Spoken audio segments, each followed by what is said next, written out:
Welcome to the Defense and Aerospace Report. I'm Vago Muradian here at the American Enterprise Institute in Washington, D.C., where we have the treat of talking to Matt McInnis, who is a resident fellow here, former, when you were in government, the head of Iranian studies at the Defense Intelligence Agency, and the author of a fascinating new report that's worth reading. I commend it to folks, Future of Iran's Security Policy Inside Tehran's Strategic Thinking. You guys released that last week, on Tuesday, this week on Tuesday. Great event. You had retired Vice Admiral Mark Fox, the deputy, at the time, deputy CENTCOM commander when he was in uniform. You have Lieutenant General Tom Trask, who is the deputy commander of U.S. SOCOM. You were there, and of course, Fred Kagan, a renowned scholar and strategist here, who was sort of overseeing the discussion. Thanks so much for joining us. Yeah, thanks for having me. Talk to us a little bit about what you were trying to achieve with this report, because what you guys are trying to do is knock down this myth of crazy ayatollahs who are unpredictable and irrational in their behavior. Talk to us about how you identified this study and what are sort of the nuanced themes that you're trying to deliver to your audience. Yeah, thanks, Vago. What we were trying to do here is get beyond the myth that either Iran is opaque, that you can't understand it, which is frankly a big problem in this town, even among academics, think tankers, that you can't understand Iran, or that Iran is this kind of monolith of evil in the sense that they're crazy and they're radical, that you can't understand them as well. I emphasize, of course, that Iran's policies, stemming from the 1979 revolution onward, are still based on ideological principles that are very problematic for us and for Israel and for our allies. So that hasn't changed, and I emphasize that. What I do talk about is you can get inside their heads, and once you understand how much threat perceptions, first and foremost, and then ideology, and then aspects about the informal networks among key leaders and resources and other issues. If you understand those factors, you can basically anticipate what they're going to do in key situations, whether it's when they're going to go to war, how they're going to behave in a crisis, how that's going to drive key foreign policy decisions, how they're going to spend their money, especially when it comes to defense decisions. These are all ways that we can build better strategy. And I think that the U.S. has had many decades of, frankly, poor strategy, poor policy towards Iran, because we haven't been willing to get beyond our kind of preconceptions about it and be real, frankly, on both the left and the right.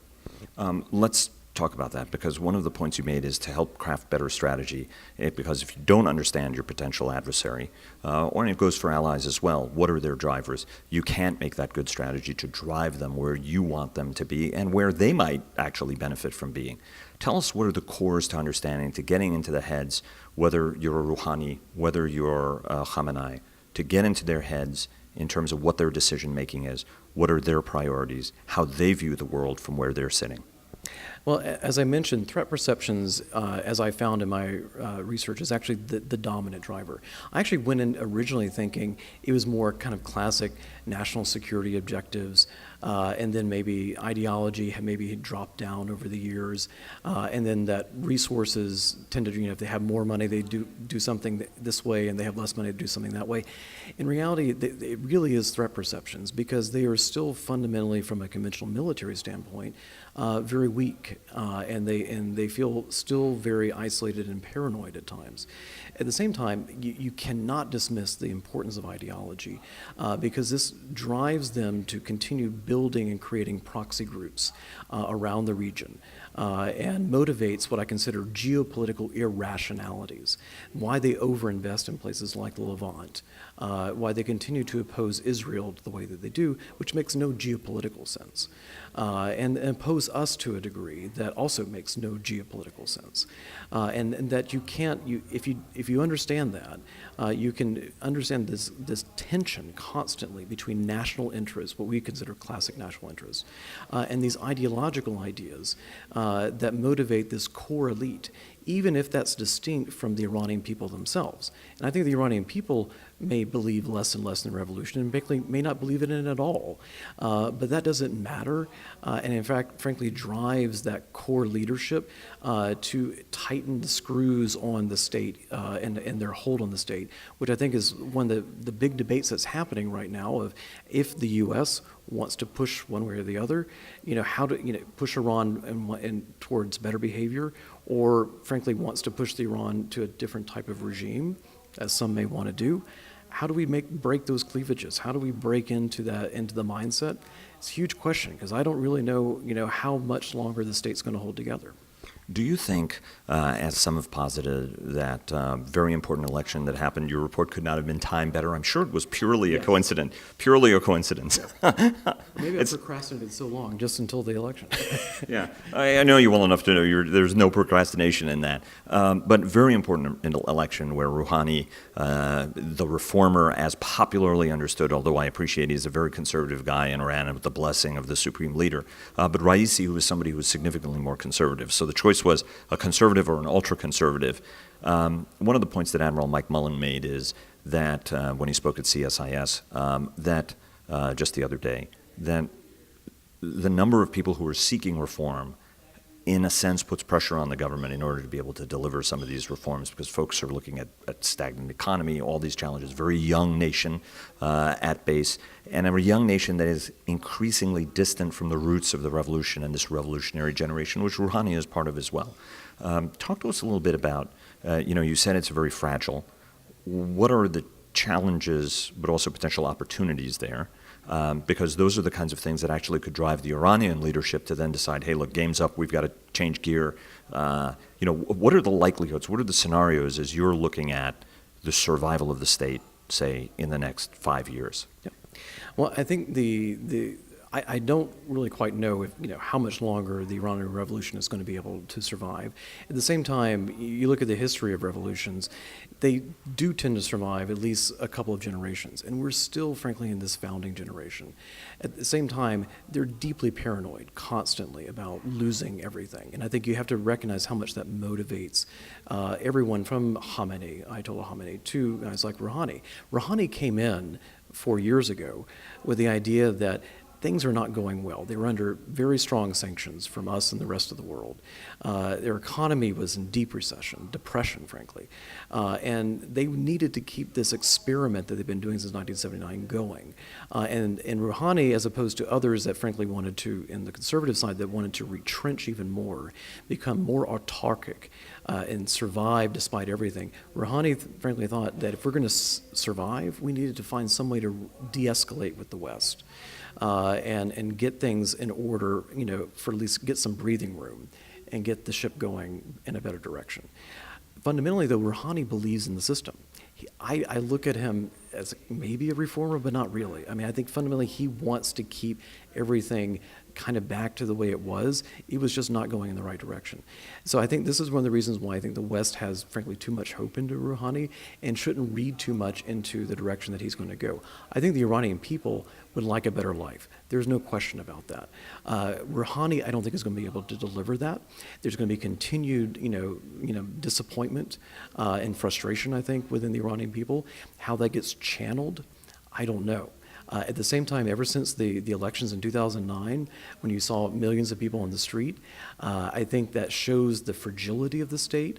At the same time, the state has responded to that with enormous changes in its security apparatus, just as we saw China after Tiananmen Square. So the ability for this regime to hold on, even after Ayatollah Khamenei dies in the coming years, I think there's still a very good chance that this generation is going to be able to, hold on to power for at least another 10, 15, 20 years, or maybe longer. It will evolve, but I don't necessarily see, a democratic, Sweden emerging out of Iran anytime soon. The Basij, you're talking about the Basij, but also the IRGC, which still remain stranglehold. And one of Rouhani's biggest complaints was Ahmadinejad, actually, who pile drove from his perspective. It's interesting to see that perspective within the same system of, hey, knucklehead, you really damaged the country very badly and put us in a position to do the nuclear deal in some respects to get some relief. I want to take you to the question of the administration has been sort of, in the very beginning, playing up military action against Iran. There are those who have warned against it. Again, Admiral Mullen did that. Others have done that and said, look, that's very problematic and would actually set the entire game back very far. What's your sense that, would a military action in some case really end up backfiring by losing the Iranian people who are increasingly looking toward the West? I know this from Iranian friends who visit and relatives who come over. There's a deep sense that they don't want to be international pariahs in many cases. One of them said, we're Persian, we're proud to be Persian. What you guys don't understand is we've been in the neighborhood for more than 3,000 years as a superpower. But the second thing is we want to, as Persians, to hold our head high and not always be regarded as an asterisk, a terrorist, a crazy Islamist. What's your sense? Would some sort of military action against Iran be something that backfires and causes that rift between populations? It's a big question. It's something that, as my time in government, is something that we asked all the time. And it's something that you're never going to know, and it frankly depends on the nature of the military action. I think an all-out invasion or something that causes massive destruction in the country, I think could create that type of rally around the flag. At the same time, it could also create a complete cleavage between the people and the government in the sense of how could you let this kind of destruction happen upon us. You look at, frankly, for example, the aftermath of the 2006 Israel-Lebanon war, where there was a kind of an initial kind of rallying around what Hezbollah did, and then the after effects of what happened is a great disappointment in both Iran and Hezbollah, frankly letting the entire country down because it didn't get rebuilt, and so really how these things play out, you're never going to know. And I think so. It really depends on what type of military action it is. Is it a small surgical strike versus a dust up in the Persian Gulf? There's going to be some patriotic reaction to it. At the same time, if it leads to deep pain, especially economic pain for the people, I think that was one of the things that the Iranian leadership was sensing during the heavy sanctions regime in 2012 and 2013 was turning against the leadership of how could you let us get into this situation where the entire world is against us. And actually that's one of the key things that I point to in my findings from doing war games and simulations as well as historical research is that one of the things that affects the leadership's decision making about changing key policies is how internationally isolated they feel. If they feel like it's just them against the US or them against Israel, and the rest of the world is either neutral or backing them, they'll feel fairly strong, and I think the people will be with them. But if they feel like the rest of Europe and Russia or China is also against them, they feel deeply isolated, and they will perhaps reconsider very essential core policies. They do not like to feel like the rest of the world is against them. As you look at the Iran nuclear deal, that was considered a watershed in relations. The hope that it paves the way, that delays the nuclear program, even though the Iranians are very good at cheating. There are those who've continued to say, senior leaders who are involved in it, military leaders even have said, we feel that will delay the Iranian nuclear program. But there are those who say that should be other carrots that are offered to the Iranians, not necessarily purely a sanctions regime. Given that it's, like many revolutionary movements, feels like it's constantly under siege.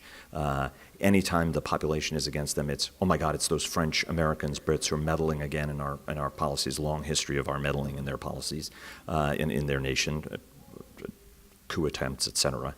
How do you respond to those who say that it's time now to build more generous, attractive carrots to move the country more to a normal orbit?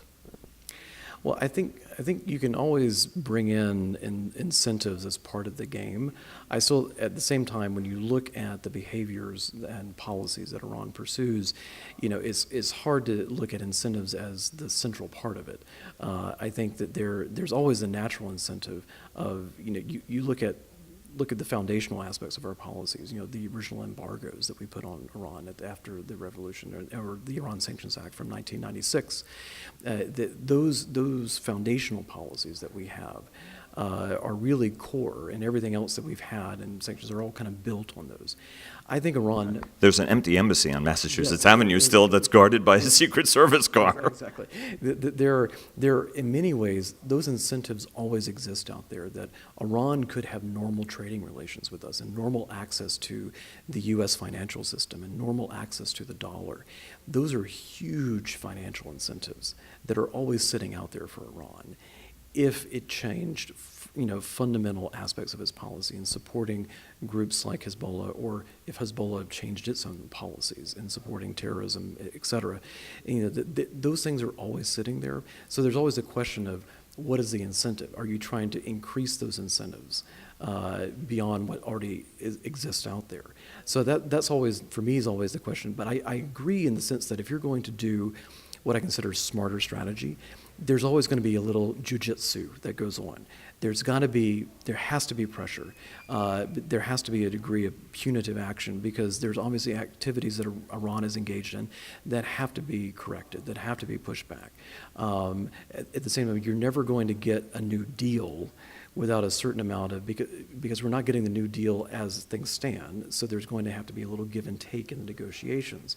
But especially when it comes to core problems, I point this out in some of my other writing as well, that the nuclear deal was in some ways easier than some of the other things that we want to go for. Because the nuclear program, especially a potential nuclear weapon, which I don't think Iran actually wanted at that point in time. I think it recognizes a nuclear weapon as something that it needs a little bit later, or was not able to get at that point in time. It wants to wait till it has the capacity for a full arsenal, frankly. So it was easy to kind of trade space that, especially once we gave up our fight on the right to uranium enrichment, which was an early concession that Obama gave. So the nuclear program is not something they already had, at least the nuclear weapon, it's not something they already had as part of their arsenal. It was not existential to them at that point in time. Whereas their proxies had become, not only as an ideological tool, it was also a deterrent against Israel and against us. Same thing with their ballistic missile program. Because they have such a weak conventional military, they depend on their ballistic missiles and their proxies to be their main forward deterrent against Israel, against Saudi Arabia, against the U.S., against Britain, France, whoever. So to give those things up requires, I think, 2, 3, 4 times, 5 times the amount of economic and military pressure than we put on them during the nuclear negotiations. So that's the reason why I'm very skeptical, pessimistic, that we can ever kind of create the economic sanctions regime to get them to give up Hezbollah, to give up their ballistic missile program, the way we did on the nuclear program. And even though they didn't fully give up the nuclear program, we kicked that program down, kicked the can down the road for a little bit, for 10 to 15 years, hoping that we'll be able to kind of deal with it better later on. And I'm very worried that's not going to turn out very well for us in the end. So this is the challenge of that particular negotiation. I think there's a lot of flaws in the deal. So this is the real issue for us, is that I worry that even the nuclear program negotiations, were not that great, and we're not going to get that far on terrorism and ballistic missiles. The strategy really needs to be, how do we mitigate those to the best of our degree, best of our capacity, and then look to long-term pushing back on the regime to get it to change kind of its fundamental ideology. And that's the real challenge. And we have to be realistic about that kind of fight. You underscored the ruthless rationality of the Iranians in their strategy, right? I'm interested in this weapon, but I'm not interested in it until I have the means of delivery and everything else.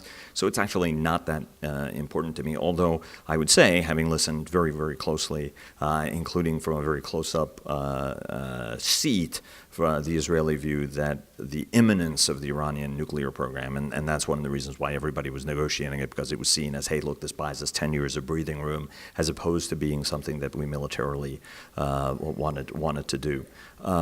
Let me take you to and you mentioned it, right? The Shia Crescent, about which King Abdullah has spoken very eloquently. This sort of Shia Crescent that's wrapped around all of our necks in this region, complicating everything. Whether it's Alawites in Syria who were willing for a very tiny population to destroy the country over, whether it's Hezbollah, which has attracted the ire of Israel over the decades, whether Hamas in Gaza, similar sort of thing, the encirclement strategy of Israel. You find other nations in the region struggling. The Jordanians have struggled with it. Bahrain has gone from sort of a benevolent monarch to a guy who's on human rights lists for his crackdowns, repeated crackdowns on the Shia majority of that country. And certainly you have that in Iraq playing out in rather real time and real terms. As you look at the Shia-Sunni conflict, which some people say is latter-day religious civil war, how do you view the broader regional dynamic? And was President Trump right or wrong to go to Sunni countries and so sort of declare allegiance without raising any of the human rights challenges and questions that we normally would raise, even with close allies, at a time when we're trying to paint Iran into that human rights box as part of this wider geopolitical game that we're playing?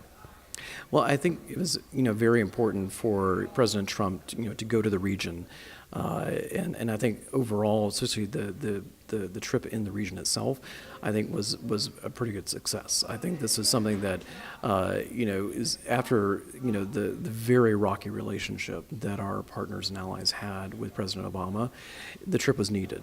And it's really the issues of human rights and the issues of moving towards greater representation by the peoples in those regions in their government.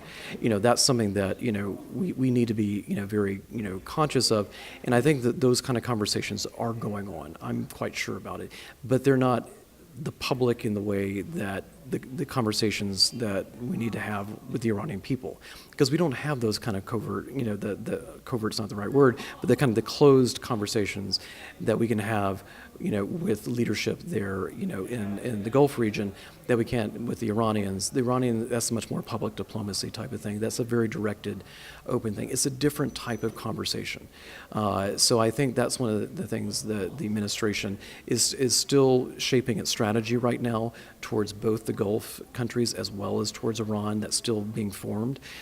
So I'm expecting both those conversations on how Iran should be moving forward on human rights, as well as how our partners and allies should be approaching their own domestic issues.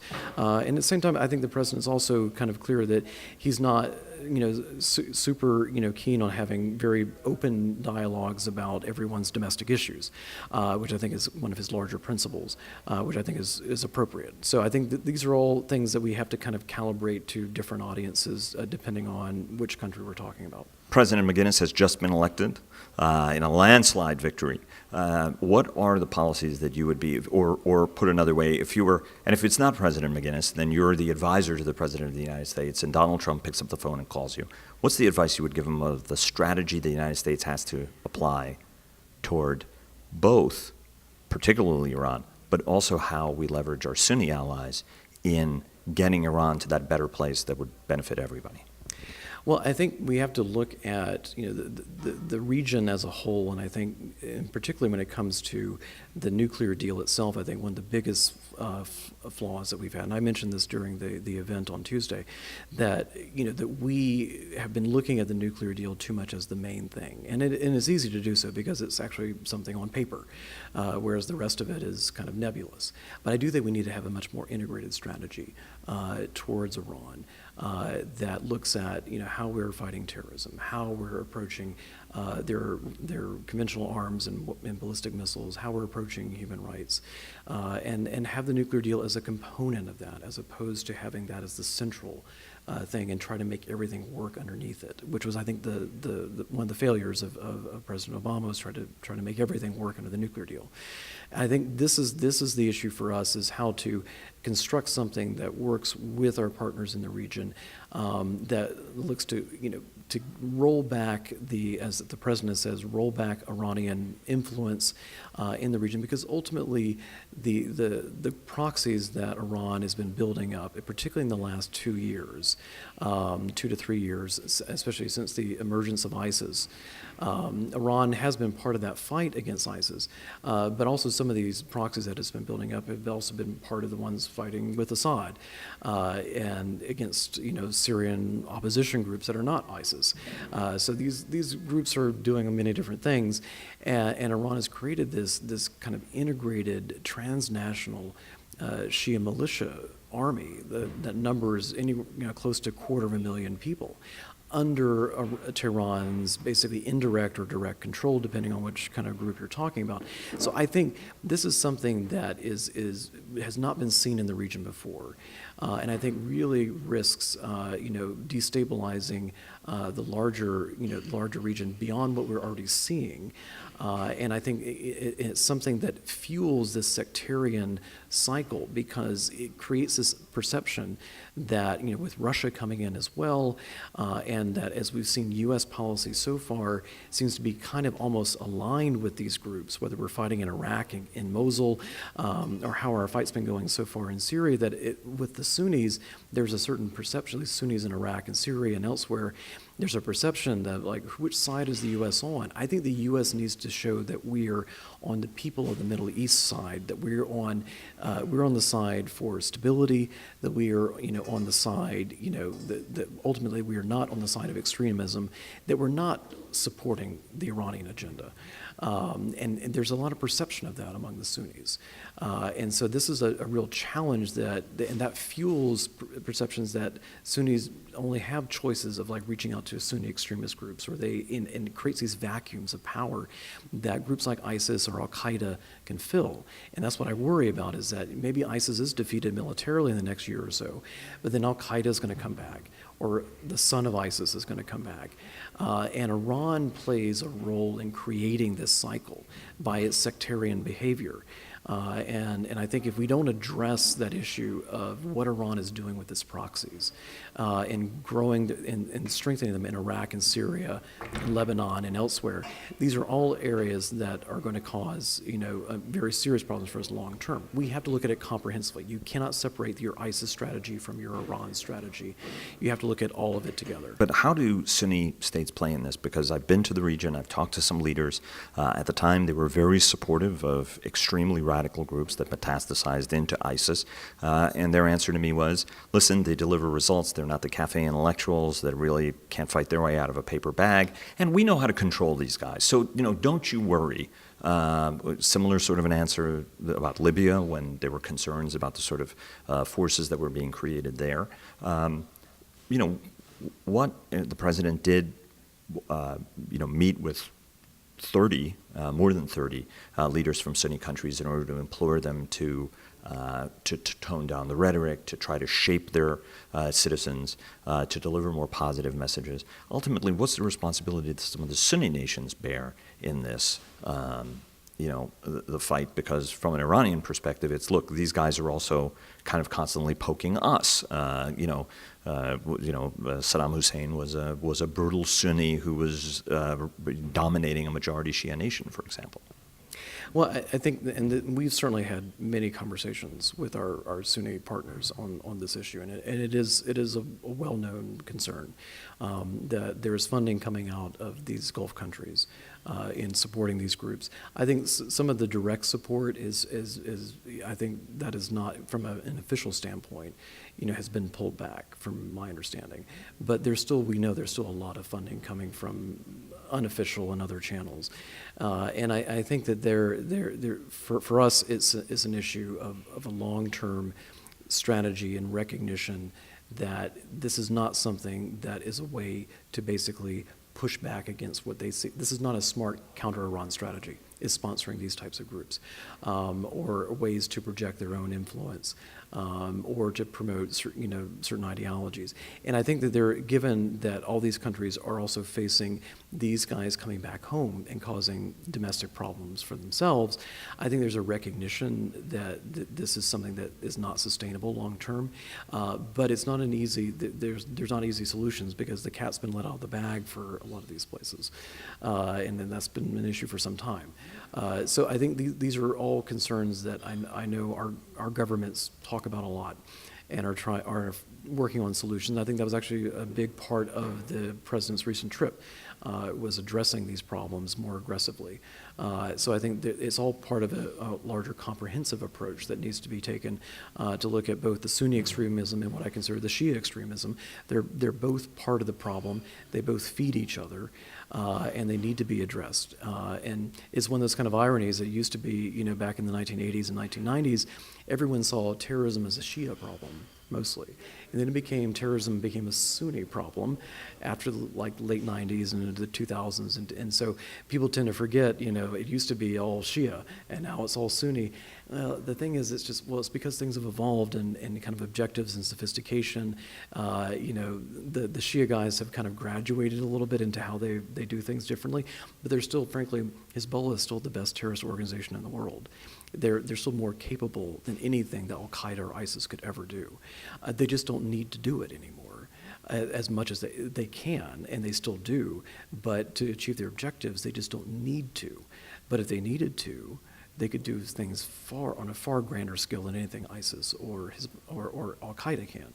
So this is the challenge for us. It's like the potential for both these groups to cause enormous damage as they continue to feed off each other is really the scary part of all this. And to think of Iran as this kind of placid, Switzerland in the middle of all this chaos in the Middle East, which is what some people, and the Ayatollah likes to proclaim that as like, we are this calm, as the rest of the Middle East falls apart, we're having elections, we're calm, we're fighting terrorism.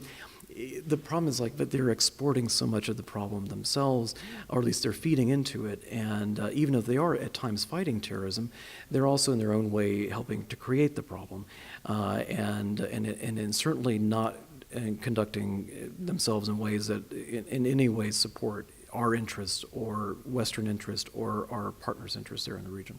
You've been very generous with your time, so I want to ask you a conjoined last question, which is, what's next for Syria? What's next for Iraq? A lot of investment of human, financial resources. There looks like there's going to be another step up in troops and certainly step up in activity. That campaign is being waged. National Democratic Institute had a fascinating survey, which I'm sure you saw, that the majority of Iraqis identify with Iran, not religiously. They're certainly not interested in a theocracy, but you can see that powerful Shia element. But as well, among Sunnis, there is some greater warmth toward the Iranians.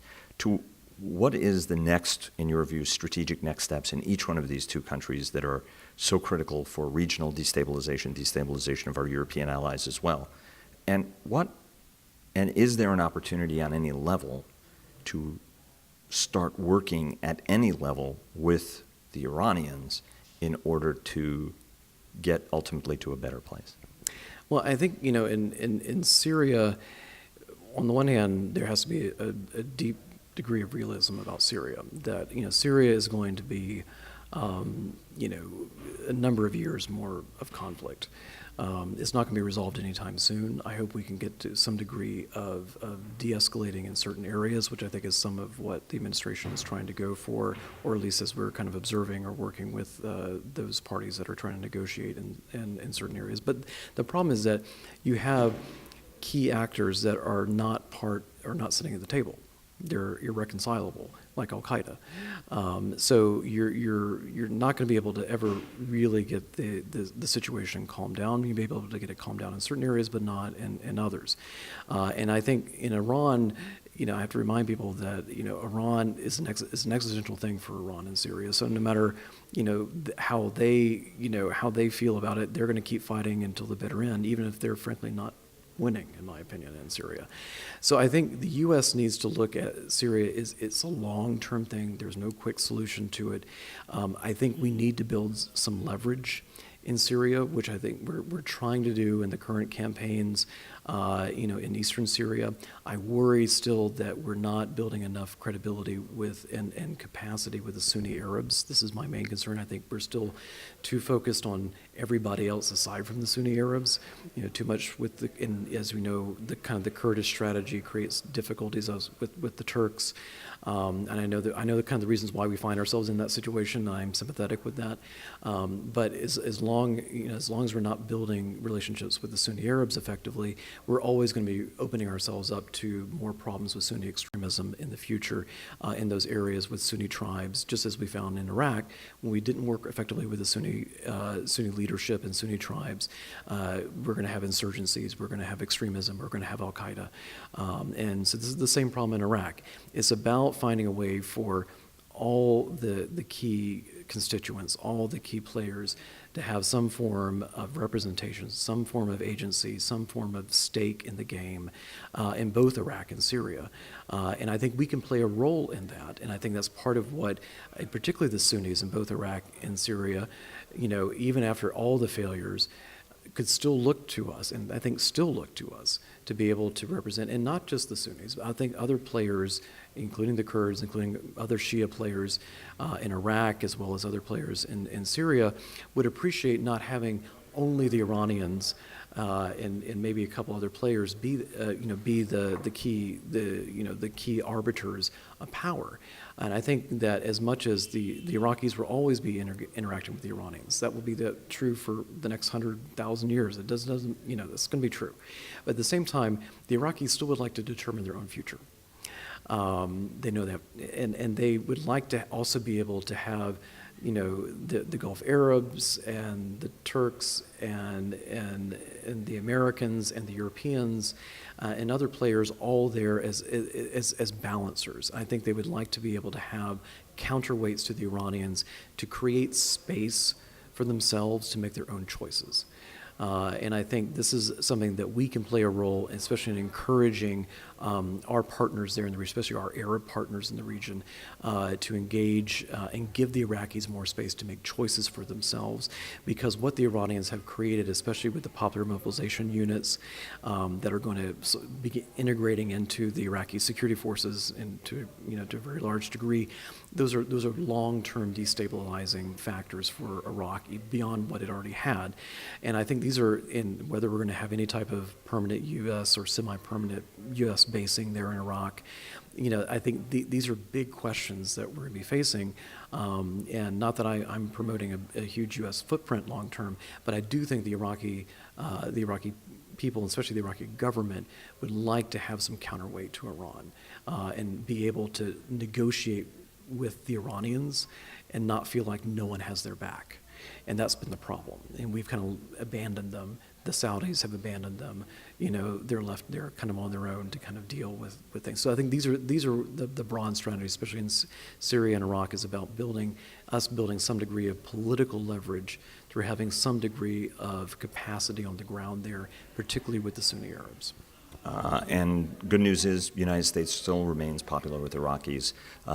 Matthew McInnis, thanks very much, from the American Enterprise Institute and author of Future of Iran's Security Policy. Check it out, read it. Matt, thanks so very much. We really appreciate it. Thank you.